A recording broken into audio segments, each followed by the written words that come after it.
Ibu, bapak, saudari, saudara, rekan-rekan muda, dan adik-adik sekalian yang terkasih, dimanapun kalian berada, bertemu kembali dengan saya, Romo Tino SSCC di dalam catatan pesiarah. Pentingnya suatu keteladanan hidup yang nyata di dalam tindak tanduk kita, di dalam persiaran hidup kita. Karena dengan teladan kita berwibawa di dalam berkata-kata. Dengan teladan kita mampu membentuk orang beriman semakin berbuah dan memuji serta memuliakan Tuhan. Sebelum kita mendengarkan permenungan dari catatan pesiarah, marilah kita membuat tanda kemenangan Kristus. Dalam nama Bapa dan Putera dan Roh Kudus. Amin. Allah Bapa yang kekal dan kuasa, pada hari ini putramu yang tunggal menghadap engkau dan dipersembahkan kepadamu sebagai manusia seperti kami. Kami mohon kepadamu, jemputlah kami, curailah kami dengan rohmu, dan hapuskanlah dosa kami, agar kami kelak pantas menghadap dan memandang wajah Dikau dalam kehidupan abadi. Ajarilah kami untuk selalu mendengarkan bimbingan-Mu, baik secara langsung maupun melalui sesama kami. Demi Kristus pengantara kami. Amin. Ibu, bapak, saudari, saudara, rekan-rekan muda, dan adik-adik sekalian yang terkasih, di dalam nubuat Maleaki maupun di dalam surat kepada orang Ibrani, jelas ditegaskan dan ditekankan siapakah Tuhan kita Yesus Kristus.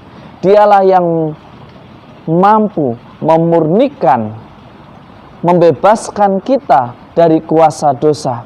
Tinggal bagaimana kita sebagai orang beriman belajar untuk melepaskan diri dari kecenderungan dosa, belajar untuk bersikap cerdas, jangan mengikuti kecenderungan untuk berbuat dosa hanya karena untuk memuaskan nafsu kita. Kita diajak untuk berani belajar meneladan keluarga kudus Nazaret. Sebagaimana dikatakan di dalam Injil Lukas, ia memberikan contoh yang paling teristimewa. Ia mengikuti adat istiadat, budaya yang dihidupi pada zamannya. Ia mengajarkan kepada Yesus untuk selalu taat dan setia. Di dalam ketaatan, di dalam kesetiaan akan menjadi sia-sia jika tidak kita ikuti dengan pemberian teladan yang sesuai, yang baik, yang benar. Seringkali kita lebih senang menunjukkan wibawa kita, bahkan kita tidak tahu caranya. Hanya karena ingin memuaskan nafsu kekuasaan kita supaya kita dipandang hebat, kita lupa akan aturan, akan dinamika hidup di dalam komunitas, bermasyarakat maupun di dalam keluarga.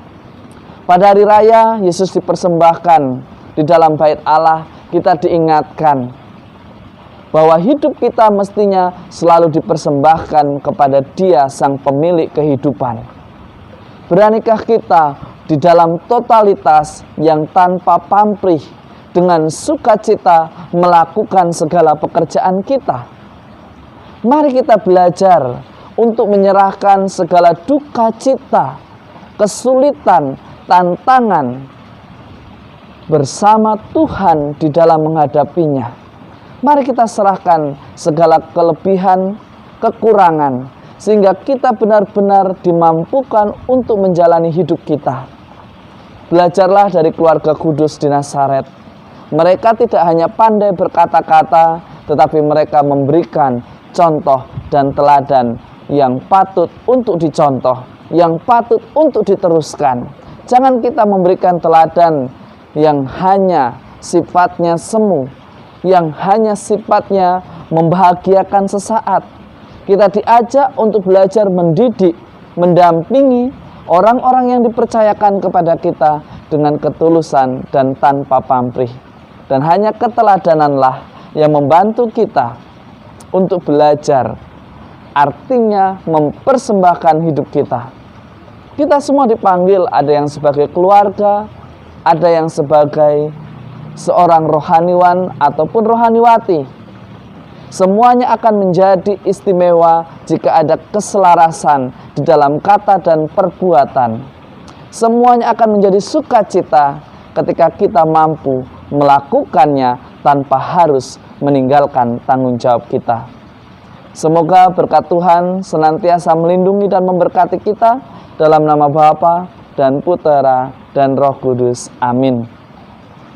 Kata-kata dengan bahasa yang tepat akan menjadi sesuatu yang bermakna dan akan lebih berguna jika kita mampu melaksanakannya, menjiwai apa yang kita katakan, menghidupi apa yang kita katakan, sehingga patut untuk menjadi teladan. Selamat beraktivitas, Tuhan memberkati. Amin.